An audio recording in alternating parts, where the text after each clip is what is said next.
I'd like to first ask or tell you that this meeting is being videotaped.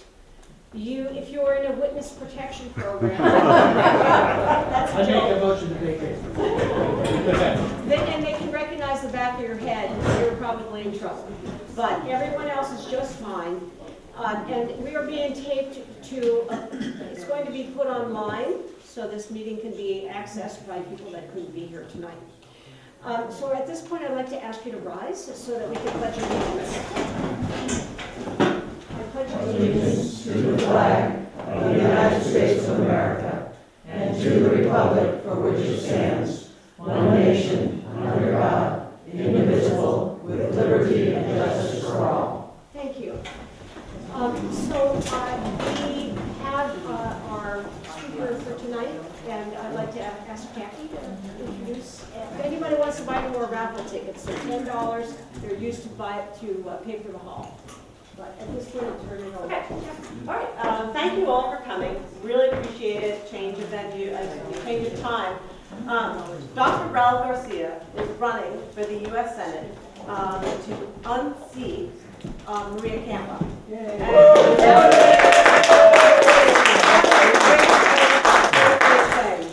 He is also an exceptionally busy man. He is a surgeon, as I think you probably all know. He's a physician. And he is the chief medical officer as well as the director of the emergency room at the Astria Toppenish Medical Center in Yakima. Inasmuch, he was called in to do surgery today. And I got the call yesterday afternoon trying to figure it out. There was no way that Dr. Garcia could get out of working in the surgical unit and saving lives today. So, however, we came up with a wonderful solution, and his wonderful wife, Jessica, has volunteered to come in his stead. Wow. Jessica is a trained nurse, a trained emergency room nurse. She'll tell you more about herself. She's done a lot of work with women who are the victims of domestic violence and sex trafficking. So in her own right, Jessica has a wealth of information. But I just can't thank Jessica enough, Jessica Garcia, for driving from Yakima today to address our crowd. So, she didn't have to do this, but she came across the state to meet with us this evening. Wow. So Jessica knows, I had a preamble about Dr. Garcia, but really I believe that Jessica knows her husband probably a little bit better than I do and could do him a greater service. So please join me in thanking Jessica for coming and standing in for her wonderful husband.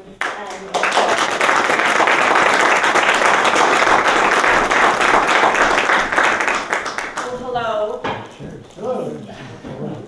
It has been 38 years, I calculated, since I have been on Bainbridge Island. So thank you. It is more beautiful than I remember. I spent a Christmas here at my aunt's house.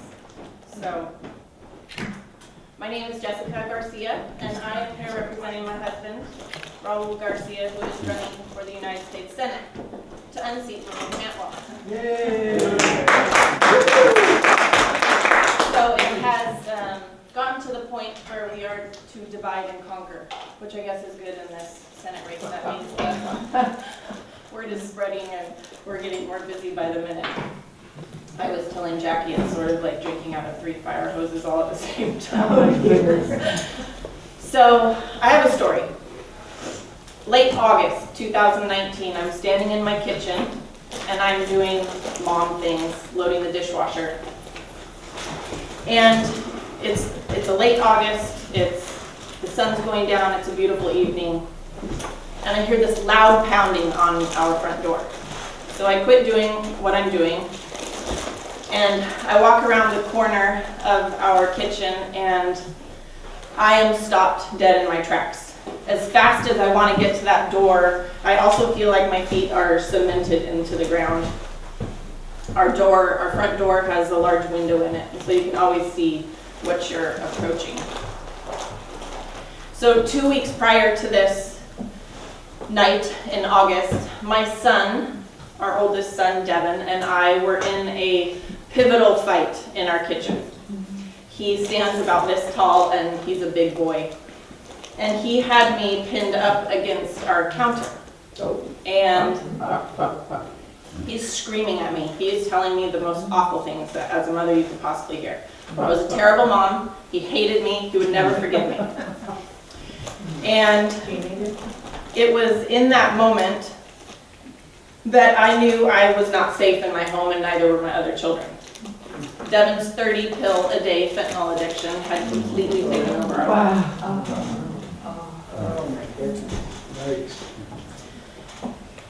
So as I went to go answer that door, now you know why my emotions were crazy. But I knew that I had to get to that door.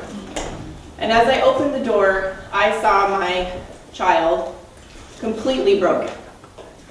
He was filthy, he was starving, and he was scared. And he dropped to his knees and he said, "Mom, I'm begging you to help me. If you don't help me, I'm going to be dead in a week." That week that we had kicked him out, he'd watched 2 of his friends drop dead from the same fentanyl that he was using. So the next week, Raul and I would spend trying really hard to get Devin into a treatment facility. And if you've ever tried to do that in Washington State, it is nearly impossible. And we come from the medical field, we know all the right people to call, and it is nearly impossible. So we kept him clean and sober, and we finally got him there. And by the grace of God, he went, and he made it. He's thriving today. He's working full-time, he's building cabinetry, and he's raising his 2-year-old daughter. He's happy. He's happy that he's clean. But we got lucky. We got really lucky. This isn't the normal story that we hear. Anybody in this room been affected by fentanyl at all? A child, a friend, a coworker? Raise your hand. Look around. So this is what happens in every single room that we travel to around the nation, whether it be Miami, New York, here, anywhere. People are dropping dead from this, and it has to stop. We have to do something about this.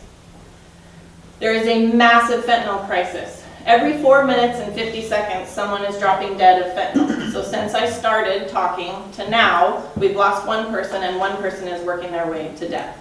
By the time I finish, it will be 3 or 4 people. So imagine a plane flying overhead and there's 250 people on it, and it slams into the mountain and everybody dies. And the next day we wake up and the same story, same 250 people die again. And the day after that the same, and so on. How long would it take for the federal government to come in and ground aviation? I think it would probably take a couple days. But that's it. No one's coming for this fentanyl crisis. They're letting this happen. They know this is going on. Why isn't anyone coming? My husband, Raul, comes from a communist country. He was born and raised in Cuba. He knows what it's like. He's faced more adversities than anyone in this room can probably possibly imagine. As a young boy in Cuba, he fell in love with America before even stepping foot on this country. He tells a story of, it's funny, finding an old pair of roller skates, and he straps somehow on this apple bin to the roller skates and throws on a string or a belt or something, and he runs it down to the grocery store. And he offers to take people's groceries home for 5 cents a block or something like that. So at the end of the day, he runs home. He's so excited. He flies through the door. "Mom, I have found the American dream." She comes in and slaps his face, because in Cuba, if you talk about America, you're going to jail. So, but he was so excited.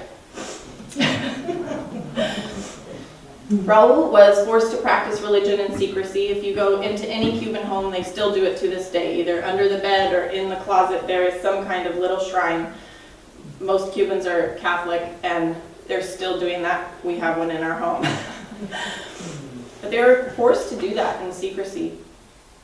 He was also sent to a school where constantly indoctrinated by the government. So participate with me here. This is another story. his teacher's standing at the front of his 4th grade classroom, and she says, "I would like you all to put your heads down. Put your heads down, and I want you to ask God for candy." So the kids do this, and they put their hand out, and she says, "Okay, raise your head." And there's no candy. So she says, "I want you to put your heads down, and I want you to ask Fidel Castro for candy." So he puts his head down, and she says, "And raise your head." And on every little desk, there's candy. And she says, "This is so that you know that the only God will be your government. Do you understand?" And this was regular practice for them.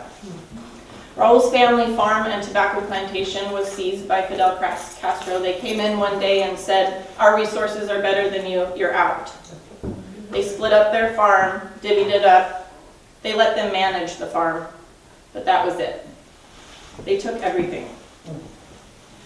So as we watch our country face unprecedented challenges, Raul and I are fighting, and we're fighting really hard. So that our children and your children and our grandchildren can have that American dream, because it is slipping away. It's slipping away. Somebody has to step in and save that. I truly believe that at this very moment in time, for all the things that are going on, that there's no better man to do this than Raul. He's educated, he's compassionate, and he's had his hands on the fentanyl crisis for years. He understands it. He's been in the ER for over 25 years. If Raul is elected, his plan is to pass the Americans Against Fentanyl Act. This will put manslaughter charges on the drug dealers, and it will be mandatory long-term treatment for addicts.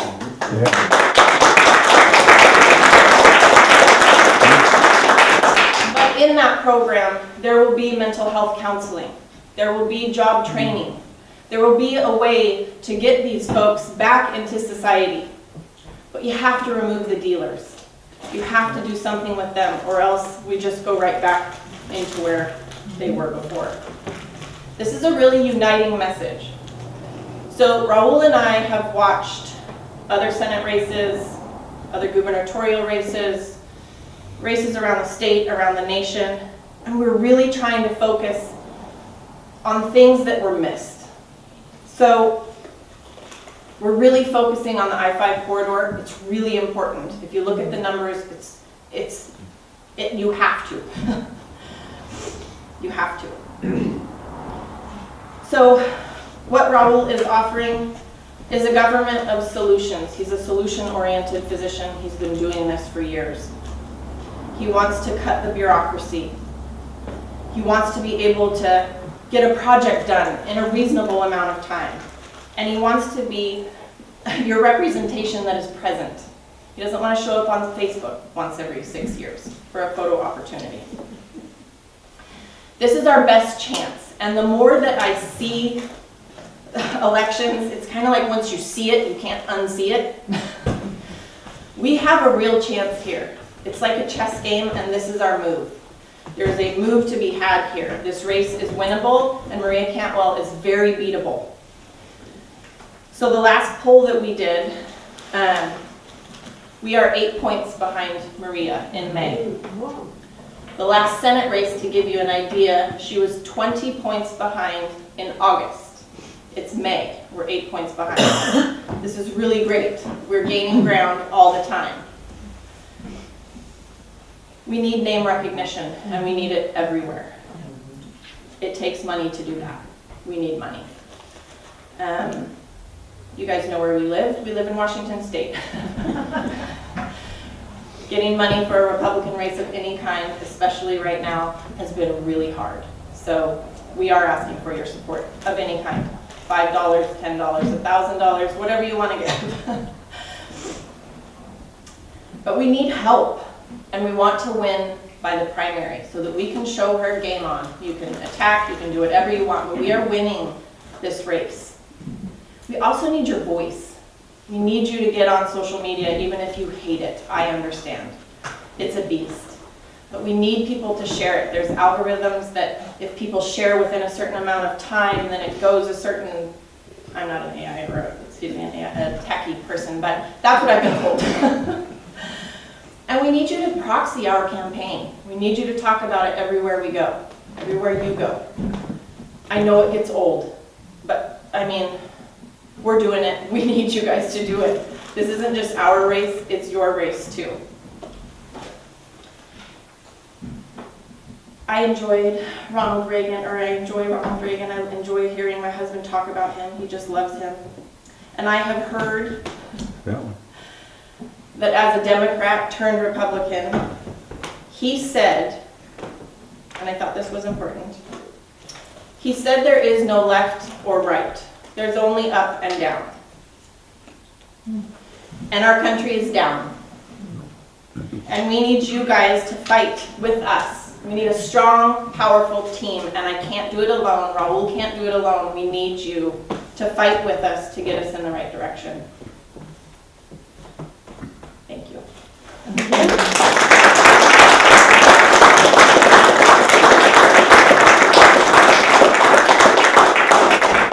So are you willing to do some Q&A? I am willing. I will do my very best. Let me start it off by asking you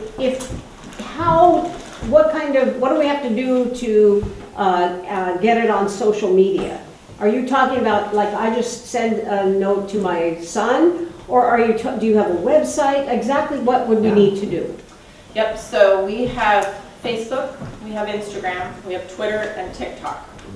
Whether you like them or hate them, there's a reason for each one. So you can share those, that's really helpful. We also are the only candidate that can do digital marketing. So for a regular flyer, it costs $1 to get a flyer to someone. With digital marketing, it's for $1 you can reach 100 people. Wow. Now I don't understand what a hit means or how many reaches but my understanding is that we have reached 1.8 million swing voters in King County alone since we started this, which is huge. That's what I mean. Please share our social media, send a message, make a post, tag us in there. Dr. Raul Garcia, U.S. Senate is the Facebook page. I could share it with you guys if you want to actually see it. Yes. You spoke of Facebook and TikTok and all that sort of stuff. What about us old schoolers that just surf the internet? Do you have a website? There is a website, yes. I will give it to you. And we can download the docs and all that from the website. What's the website? Garcia Forwa. Garcia, Forwa. Got it? .com. Okay, cool. Yes, and there's a YouTube channel as well. Yeah. Yeah. I have it on it's on our, the Bainbridge Republican Women. I have it on. BIRW. Yes, we have it. That sounds like a card. So we do not have yard signs yet. They are coming. We have a consultant that would like to wait. I got a big yard like. Wonderful. Okay. Well, we will get you one. Absolutely. Does anybody have questions about Dr. Garcia's positions on issues? I'll do my best. If I don't know, I'm going to get back to you. Yes. Hi. So a few months ago, you could not get a prescription. Why? Not because the doctors didn't know how to write it, not because you couldn't pay for it in the government, depending on your Medicare situation, but because some company named Change Healthcare shut down for quite some time. I mean, it took me a month before they basically got around to do anything. And they blame the usual suspects, as I like to say. But when we looked at it, it was, they call it ransomware attack, right? So I was thinking about this sort of on the way out here, how would I ask Dr. because he works in a hospital, so. Would Dr. Garcia believe that some Nigerian or Russian went in somehow in the hospital and changed the keys on the narcotics locker? But that's what the live streaming media wants us to believe, equivalent, that these outside actors basically changed all the key servers, and therefore they had to pay like $80 million, which I can guarantee having worked at United, not 8 cents is coming out of one of those executives. So I think, is it time we can finally have what I like to call information independence, where if it's a critical system, it's staffed by Americans. Not what Wall Street wants, because they're cheap, but somebody who's, if I do that, I'm going to jail. I'm not like, I can pay $2 million and I can be on a 787. That is a great question, and I will figure it out. But I'll have to get back to you. I Other mean, questions? you don't want those Yeah. guys to the Philippines and have a phone call?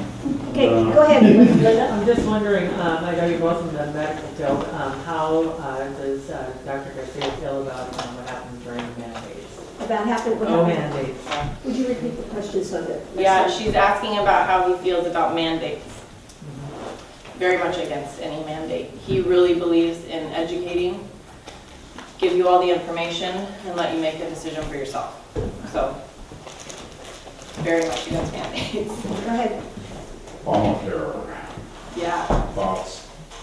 it really messed our healthcare system up. What was that? Obamacare. Positions on Yeah. what legislation you might offer to correct or deal with that. Okay, so the question is, what legislation would Dr. Garcia support to change Obamacare? Yeah, I will get back to you on that one. I'm It's not sure. It's Alibaba-care. I mean, healthcare is, for Complicated. me, it's such a mess. It's such a mess where you even begin. But Okay, so let's see, so if you can get back to the Bainbridge Island Republican Women, absolutely. it will be on our website. Okay. The answers to these questions. And I'm recording it so I can take this back to him. because I Just really- to let you know, you still got my vote. All right, other questions? Yes, right there. What are some of the international positions for Raul, particularly when it comes to foreign intervention versus, say, America First? And what's his thoughts of, say, the U.S. getting involved in certain international conflicts? Okay, so Today the are question- potential. So the question is what is Dr. Garcia's You just had- position on the United States around the world? Yeah. Well, No pressure. well, Raul is, bear with me here. Raul is pro-Israel. Great. However, He's what? Pro-Israel. he's also pro-human. And he's been taking care of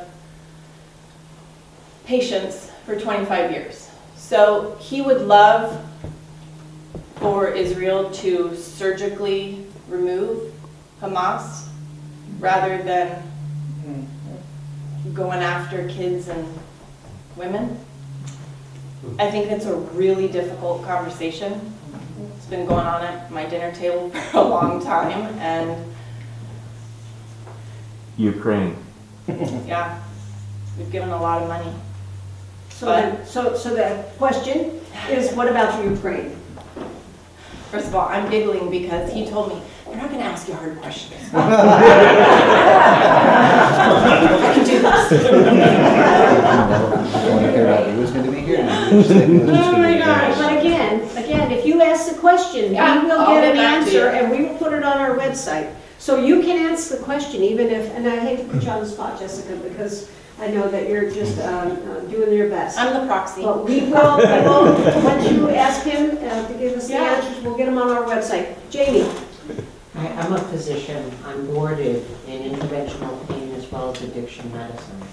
And I appreciate his attention to both the mental health as well as some of the social components with respect to addiction, all right, in particular fentanyl. So my concern after 25 years in this field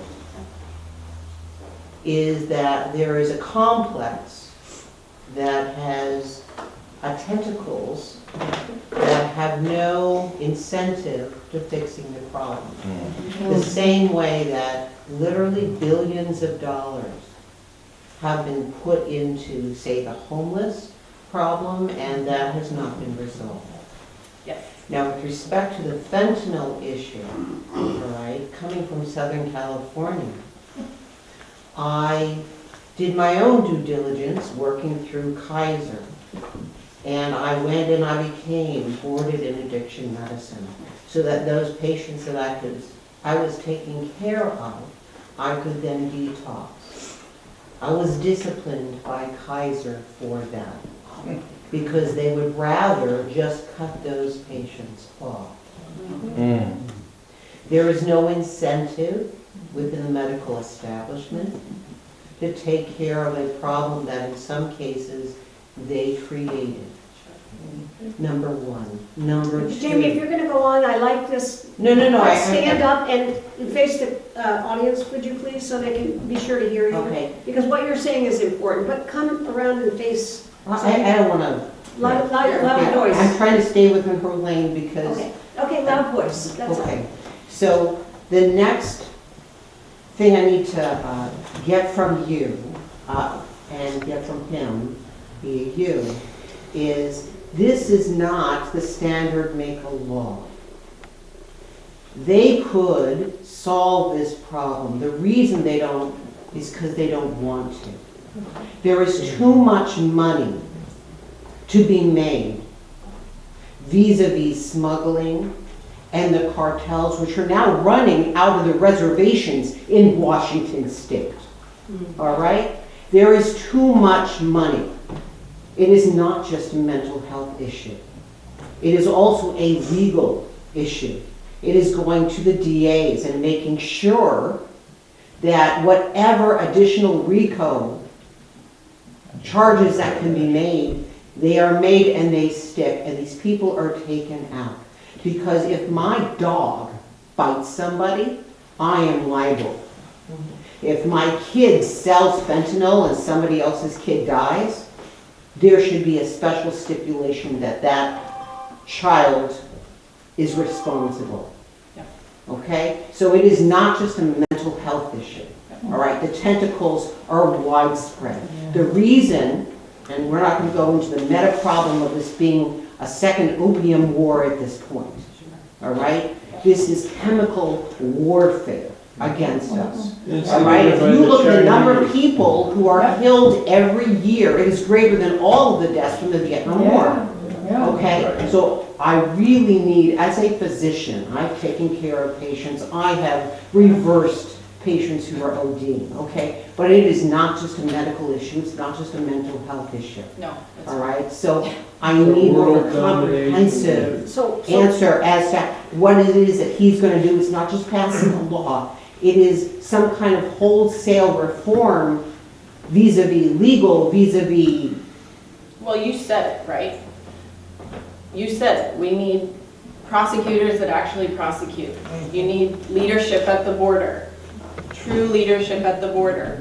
You need all of what you're saying. I understand. I understand that it's a tentacle issue and that it's not just mental health. I understand. So Jamie, I would suggest, He since can you're knowledgeable absolutely about have a great that, conversation with you about it. that you would maybe go on the website and try to contact Dr. Garcia to give him some of your ideas. I would be happy to take your phone number and he'll call you. I mean, Okay, next. Go ahead. Yeah, so sort of piggybacking off of that question, I'll try to be a little briefer. What is Dr. Garcia's position on border security?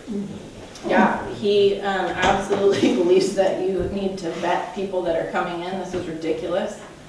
You know, any sovereign nation needs border control. You need leadership down there, and you don't have it. Yeah. So even if you just followed the laws that were already on the books, we'd be way better than we are now. So, What about the millions that have already come in? Yeah. Nobody talks about those. Other questions or comments? so there was a question about the illegal. Raul very much believes in legal immigration.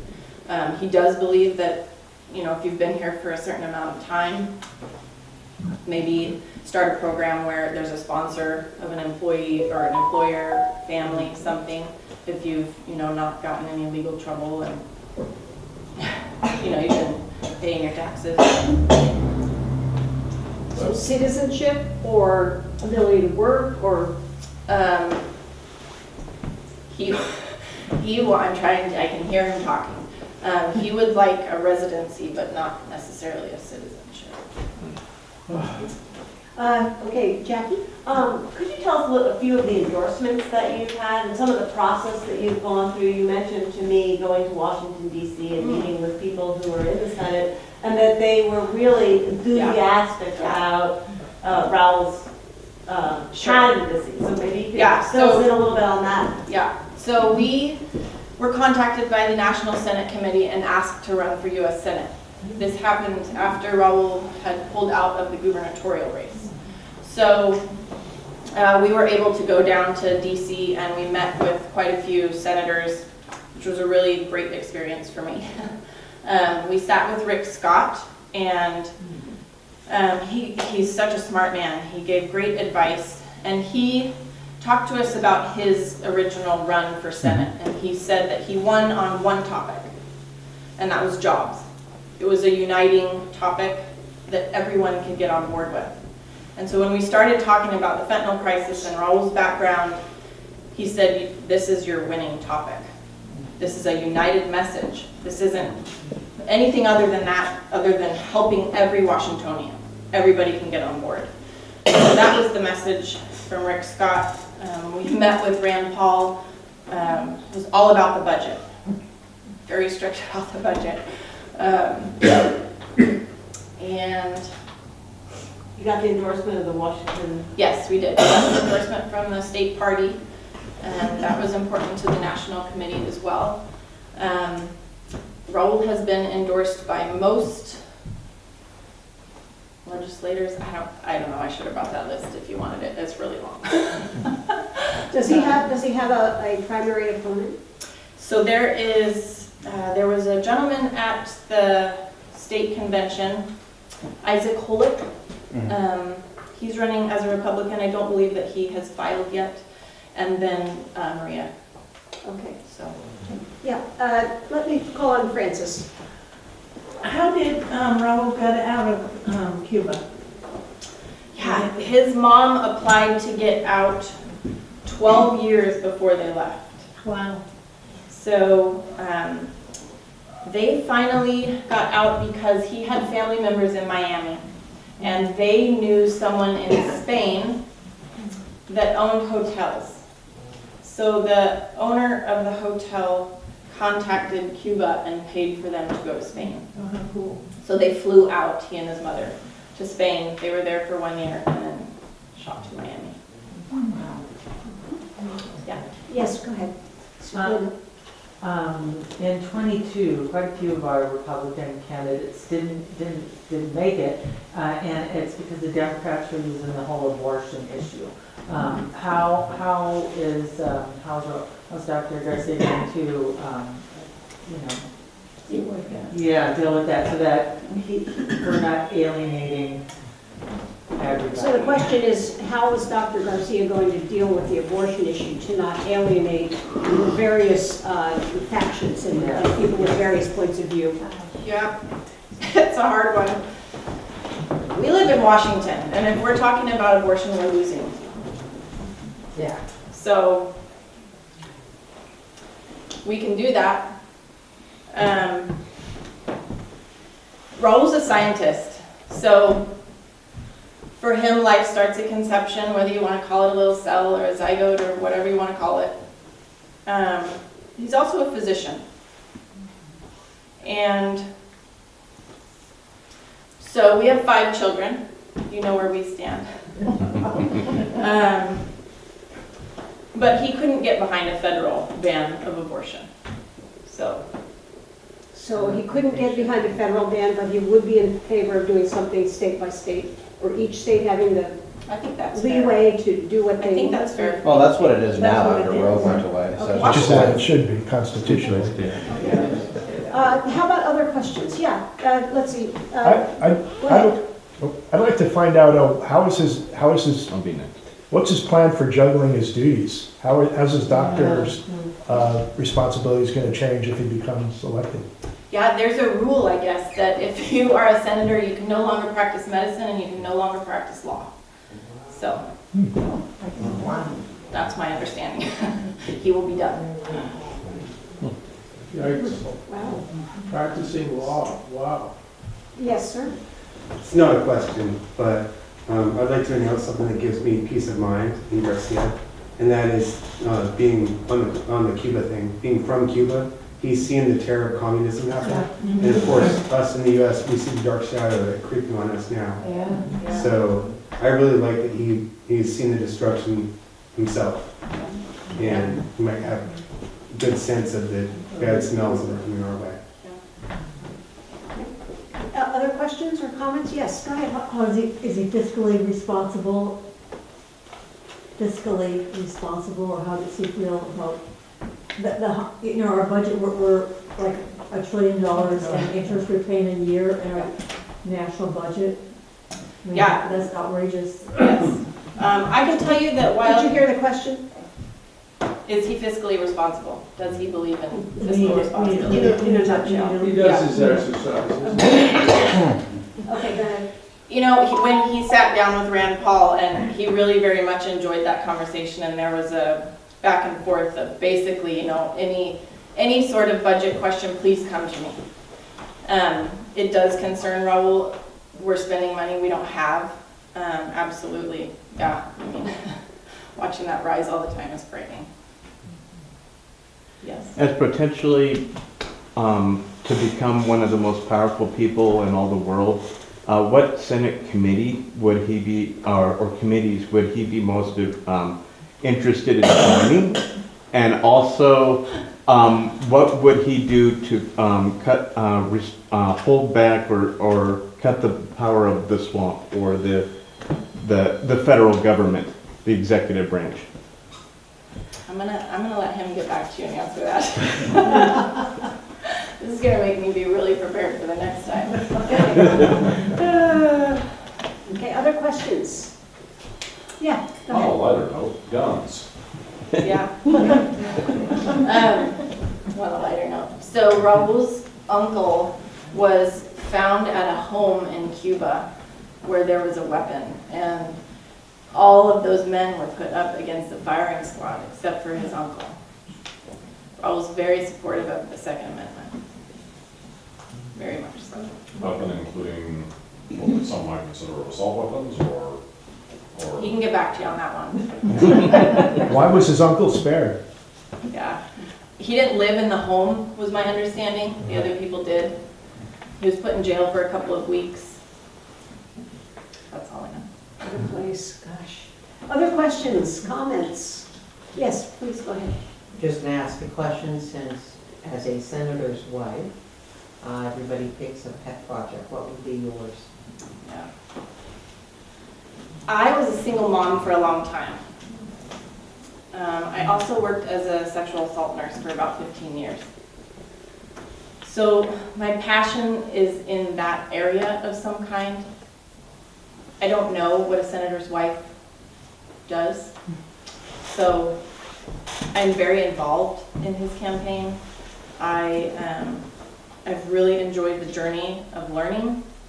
It's been a really steep hill to climb. So I don't know, but I know that I will be very involved. I've got 3 kids out of the house. I have a 7-year-old and a 16-year-old. So that's my focus right now, but eventually I would love to get my hands dirty in something and help somewhere. Whether that be sex trafficking or, I know affordable housing is a really scary topic, but, helping women in crisis, helping them be successful and making great choices. And, I don't know, something like that probably. I think it's telling our daughters a better story. Sure. That someday, at the end of their life, they want to be surrounded by the people that they love, children and grandchildren holding their hand, not strangers, in an assisted care or in a pod where they're dying or they're a cat, all right, that the real source of happiness in their life is going to be from children and from grandchildren, telling them a better story. I like that. Okay, other questions or comments? Okay, so where do you go from here? What's on the scoreboard for you guys coming up? We are all over the state. I would have to pull up our calendar. We're back in Seattle tomorrow. Raul spends about probably 4 days on average in Seattle. We are making it a huge point. We are in really uncomfortable situations most of the time, but we feel like that's where we need to be, and the message is resonating everywhere we go. I'm not really somebody that blows smoke, so I'm just not good at it. We really are in every room meeting people that hear our message and want that change. People are tired. They're tired of watching people die, and they're tired of tents in the street and kids being unable to play and our education system falling apart, and. So they love Raul's message. They love his heart and that he's been a physician for 25 years. So as the campaign winds up, we'll try again to get Dr. Garcia to come here so we can actually hear Get from some him. answers. And meanwhile, the answers to the questions that you posed today, we'll try to put those on the website, on the Bainbridge Island Republican Women's website. If you just Google that, it will take you there, and we'll try to make sure that, those answers are out there. So, is there any other question from the audience at this point? Me? So in addition to reaching out, it would be Beva who is a point person to reach out for as far as grassroots, getting when you do produce the signs, when you do have the bumper stickers, when you do have the hats. Who would we be reaching out to? Because I think you have an audience of people who really want to help. And we do have just want to remind everyone that there are donation envelopes right behind Alice on that table, if we don't already have. Oh, we passed them around. Oh, you did? Excellent. But so the question is, who would it get you back with? It would be Beva? Beva. Okay. It would be Okay. Beva. And we are finding point people in important areas, so we will have someone closer than Beva. Sure, if you'd like to volunteer for the Garcia campaign, you probably talk to Alice, hold on, we got a late one. Okay, does anybody else want to buy a raffle ticket? Are you raising your hand because you want to help? Pardon? Quick question. You have a question? Sure, go ahead. Why Don't do draw yet, he's buying some more. Yeah, go ahead. why do you think that now is the time to run in that you win? Okay, Yeah. the question is, why are you running now? What stimulated you to run? Thanks, Roby. What stimulated him to run, or why do we think it's winnable? I think it's both, yes. So Raul wanted to run for Senate. He worked with Bob Dole. So he wrote a paper in college called Why Bob Dole Would Be the Best President. And he sent it to Bob Dole, who then contacted Raul, and he ended up doing an internship with him. So that's why he's interested in the Senate. Why is it winnable? Based on polling, she polls terrible. Well, I think it's terrible. I forget this is being recorded. I really should hear it. So she usually polls 54 to 56, I believe. She's not polled higher than 46 in this race. So that's the gap we need. That's the gap we want. So that's why we say it's winnable. Does that make sense? And the polling and being only 8 points behind now. In the summer when they did their first poll, I think Raul had like 17%. That was it. It's more than doubled already. So we're gaining ground fast. Can anybody here remember anything that Maria Cantwell did? She's been in She office. pushed for Iranian on the treaty that got stopped, so Boeing could get jets into Iran. Yeah, I remember that. Tricia? She I want was- to say, I've been really active in trying to get help for the Ukraine, and I've been contacting like a lot of representatives. And Patty Murray really responded, like, it's been 18 hours the first time I contacted her. But Maria Cantwell was like the worst of representatives. I'm not sure she ever contacted me. I mean, somebody's worth it. So you tried to contact her and. I mean, email, calling. Crickets, everything. right? Right, so. You're not alone. I have a good story. Well, I think it's a good story. Maybe She you can't guys want to hear represent it? us. Sure. Yeah. So about 8 years ago, Raul went to the Capitol and went and saw Maria. She was in town or something. And you guys probably know this, but she usually runs on healthcare. She's going to improve healthcare every 6 years. And so reimbursements for hospitals with Medicare and Medicaid, it's terrible. So Raul goes into her office and she always calls him young man. Yes, young man. He says, well, I'd like to talk about the reimbursement. This has to change. You're going to lose physicians. Hospitals are going to close. What is going on? And she goes, young man, we're going to bring all the reimbursements of the other states down to our level. That's what we're going to do. That's communism. And she said, physicians love to work. They will continue working for what we pay them. I would also like to point out that Raul works on, I believe, the only hospital that sits on a reservation. They lost their OBGYN department. There have been so many OBGYN departments lost in the state of Washington, and if these people actually cared about women, I know we love to talk about abortion and how it's the only topic about women's health, but for God's sakes, there's so many other things to talk about, and nobody's paying attention. No one. And these women that have been in office, I'm sorry, but they do not represent all of the issues I'm having. They let OBGYN departments close. They could care less. Sorry, I will get off my soapbox, but